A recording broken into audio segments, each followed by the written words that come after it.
Mes chers camarades, bien le bonjour. Aujourd'hui on se retrouve pour un épisode difficile, sûrement difficile à regarder mais aussi difficile à faire puisqu'il repose sur une des œuvres les plus tristes de l'histoire du cinéma, Le Tombeau des Lucioles. Alors on va être clair, avant de voir le film il y a quelques années, ma femme m'avait prévenu, elle m'a dit tu ne peux pas ne pas pleurer, c'est impossible. Alors du coup moi j'ai fait quoi ? J'ai fait mon mec viril, insensible tout le long du film, le stéréotype du gars qui veut pas montrer ses sentiments quoi, et devinez quoi ? J'ai réussi à me retenir, jusqu'au générique de fin où j'ai lâché pendant de très nombreuses minutes des grosses larmes, voilà, c'était absolument horrible. C'est vraiment le genre de film qui te marque pendant plusieurs jours après le visionnage. Et moi, personnellement, j'ai associé vraiment cette œuvre à un profond sentiment de tristesse, si bien que quand j'évoque le nom du film, paf, j'ai un peu de mélancolie, de nostalgie qui m'envahit, quoi, et je trouve ça assez fou. Bref, je vous propose de revenir ensemble sur ce film et sur son contexte historique, car nous allons le voir, il s'inspire d'une histoire vraie, tout en prenant ses racines dans un des événements les plus dramatiques de l'histoire. C'est parti. Pour comprendre de quoi on parle, on va devoir résumer rapidement le film, et donc le spoiler. Si vous n'avez pas encore vu Le Tombeau des Lucioles, il est temps de partir, d'aller le voir, et de revenir sur cette vidéo pour en profiter pleinement. Voilà, maintenant on peut y aller. Le Tombeau des Lucioles raconte l'histoire de deux frères et sœurs. L'aîné, Seita, âgé de 14 ans, et sa sœur, Setsuko, de 10 ans sa cadette. Après la perte de leur mère et de leur foyer durant le bombardement de Kobe, les deux enfants se réfugient à la campagne chez une tante. Celle-ci les accueille tout d'abord, mais les relations se tendent petit à petit, les deux enfants étant pour elle deux bouches de plus à nourrir. Lassés des brimades, Seita et sa sœur quittent la maison et trouvent refuge dans une grotte servant d'abri près d'un lac illuminé chaque nuit par des lucioles. Pour se nourrir, Seita doit se résoudre au vol. Malheureusement, la nourriture se fait rare et Setsuko meurt de malnutrition. Seita, après avoir incinéré sa sœur, se laisse finalement mourir, seule. Le film, produit par les studios Ghibli, s'inspire d'une nouvelle semi-autobiographique de l'écrivain Akiyuki Nozaka. Celui-ci a en effet vécu le bombardement de Kobe et perdu sa petite sœur dans des conditions similaires à celles du film. Ouais, là c'est le moment du film où tu pensais que ça pouvait pas être plus triste et où tu te rends compte que tu t'es gouré. On peut ajouter à ça un truc assez intéressant d'un point de vue linguistique sur le titre japonais du Tombeau des Lucioles. Mais pour comprendre ça, je vous propose d'écouter quelques secondes de montée de la chaîne Linguisticae qui va vous expliquer un truc sur l'écriture japonaise. Donc si jamais vous n'êtes pas familier avec le japonais, sachez qu'il y a plusieurs, en gros, systèmes d'écriture qui sont complémentaires les uns que les autres et utilisés tous les trois en japonais. Il y a les hiragana, il y a les katakana, donc ça ce sont des symboles syllabaires, c'est un peu comme un alphabet mais avec des syllabes, et il y a les kanji, donc ça ce sont globalement des symboles idéographiques, c'est-à-dire que chaque symbole correspond à une intention, un concept, un mot, etc. Merci camarade. Comme je le disais donc, il est également intéressant de noter que, dans le titre japonais des deux œuvres, le roman et le film, le symbole, kanji, utilisé pour écrire luciole, n'est pas celui utilisé habituellement, mais décomposé en trois autres symboles, deux kanji et un hiragana, que l'on peut traduire par « le feu qui tombe par gouttes ». Les lucioles du film sont, dès le titre, associées à la pluie de feu qui s'est abattue sur Kobe. Le destin tragique des deux enfants est en effet déclenché par le bombardement, en 1945, de Kobe par les forces américaines. Reprenons donc les événements menant à ce raid aérien. Après Pearl Harbor et l'entrée de la guerre des États-Unis le 8 décembre 1941, le Japon continue son expansion dans les îles du Pacifique. Dans un premier temps victorieuse, la bataille de Midway en juin 1942 est un coup d'arrêt pour les forces japonaises. À partir de là, c'est un lent grignotage qui est opéré par l'armée américaine qui reprend petit à petit le contrôle du Pacifique. Et c'est une autre bataille qui va sceller le destin de l'Empire japonais. À partir du 16 février 1945, les Américains lancent une offensive sur la petite ville d'Iwo Jima. Ce bout de terre est stratégique, car jusqu'à présent, les bombardements du territoire japonais se font depuis les îles Mariannes. Or, Iwo Jima est pile sur le trajet entre le Japon et les îles Mariannes. Non seulement Iwo Jima permet aux Japonais d'avertir le continent en cas d'attaque aérienne, mais en plus, l'île serait une parfaite base de départ pour les avions américains, qui auraient moins de distance à parcourir. Un réseau de défense souterrain parcourt toute l'île et les soldats japonais ont pour consigne de se battre jusqu'à la mort en faisant le maximum de victimes parmi les rangs américains. Le résultat est une vraie boucherie. près de 10% des soldats américains meurent ou disparaissent, soit plus de 7000 hommes. Côté japonais, l'horreur est complète. Sur à peu près 22 000 soldats, soit 3 fois moins que les forces alliées, quelques 200 sont faits prisonniers. Tous les autres perdent la vie sur cette île, respectant leur engagement auprès de l'empereur, jusqu'à la fin. C'est donc 99,3% des soldats japonais présents qui meurent en quelques jours. Une véritable hécatombe. Le diptyque Mémoire de nos pères et Lettres d'Iwo Jima de Clint Eastwood donne une bonne représentation de cette bataille particulièrement sanglante. Suite à cette victoire, les Américains construisent un énorme complexe aéroportuaire qui occupe la moitié de la surface de l'île, et à partir duquel partent dès le début du mois de mars 1945 de nombreux avions qui bombardent le sol japonais. L'avantage de cette base est triple.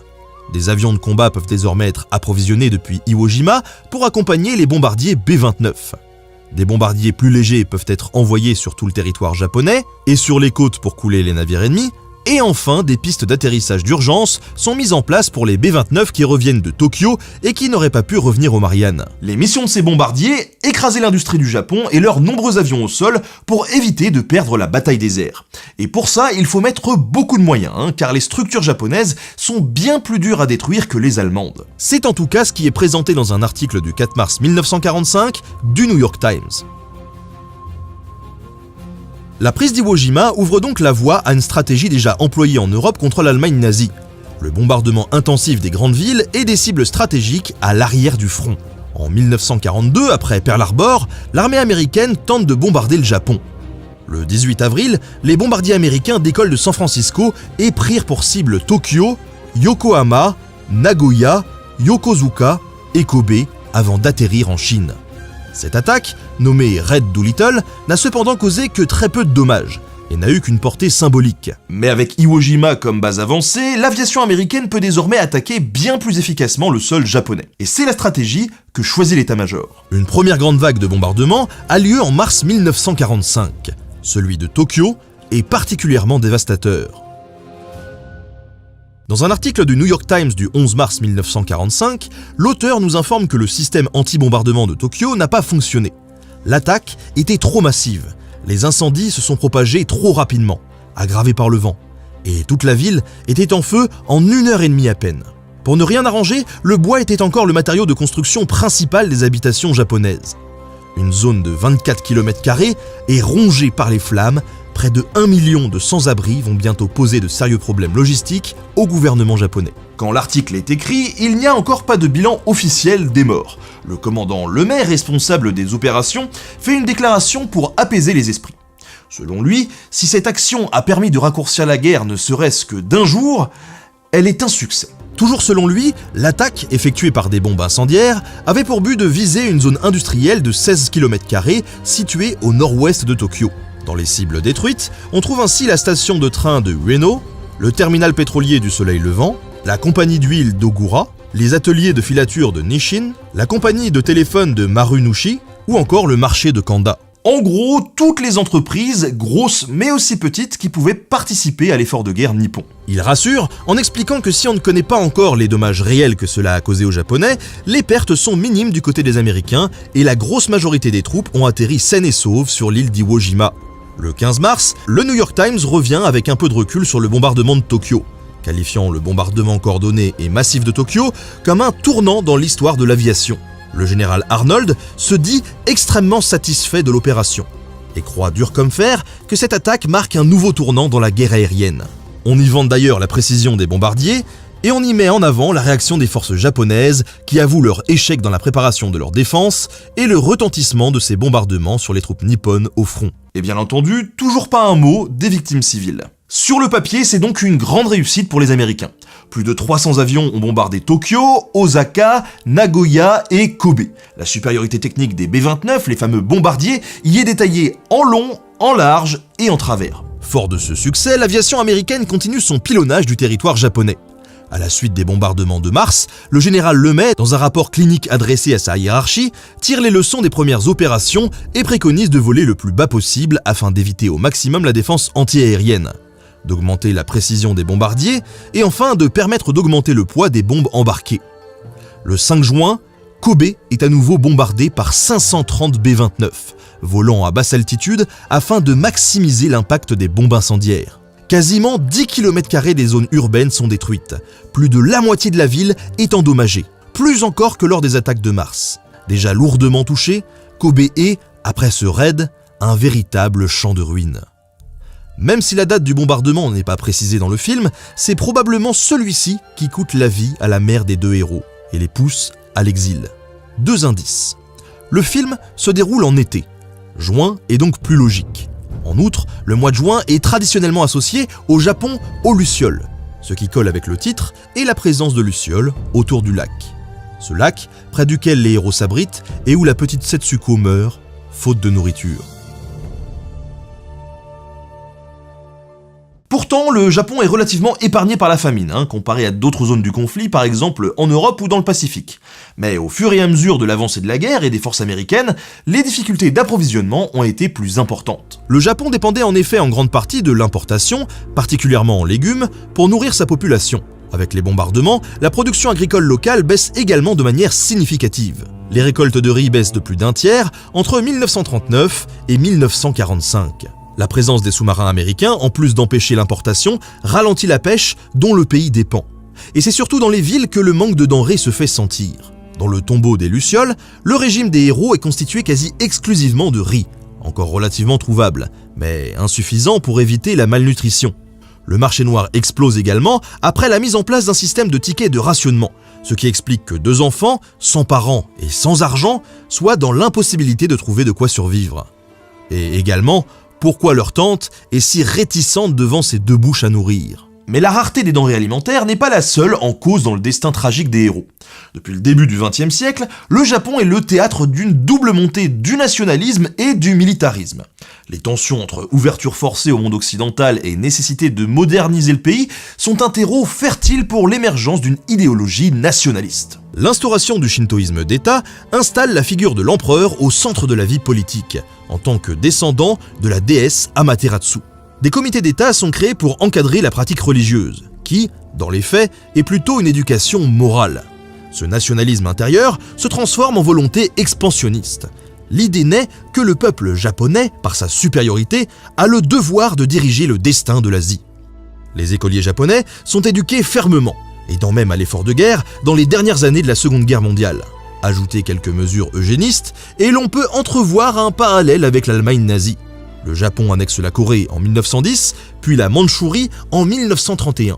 Les opposants politiques, assez nombreux dans les années 1920, sont réprimés grâce aux lois de préservation de la paix, édictées en 1925, qui punissent toute personne formant ou ayant rejoint une association visant à altérer le kokutai, concept japonais que l'on pourrait traduire par caractère national ou base pour la souveraineté de l'empereur. Un concept en tout cas assez vague pour permettre une répression croissante contre tous les dissidents. Parmi les intellectuels, certains sont arrêtés, comme les écrivains Shigeharu Nagano ou Shimaki Kensaku. D'autres, comme Yoshiki Yamaha, sont contraints de renoncer à leurs idées. Et donc, lors du déclenchement de la guerre du Pacifique, la société japonaise est presque intégralement soudée par cette idée d'un Japon supérieur, devant obéissance à l'empereur et prêt à donner sa vie pour le pays. Une autre œuvre autobiographique, le manga Gen d'Hiroshima de Keiji Nakazawa, montre comment la famille de l'auteur, morte durant le bombardement atomique d'Hiroshima, était avant la guerre stigmatisée, voire brutalisée, à cause du pacifisme affiché du père de famille.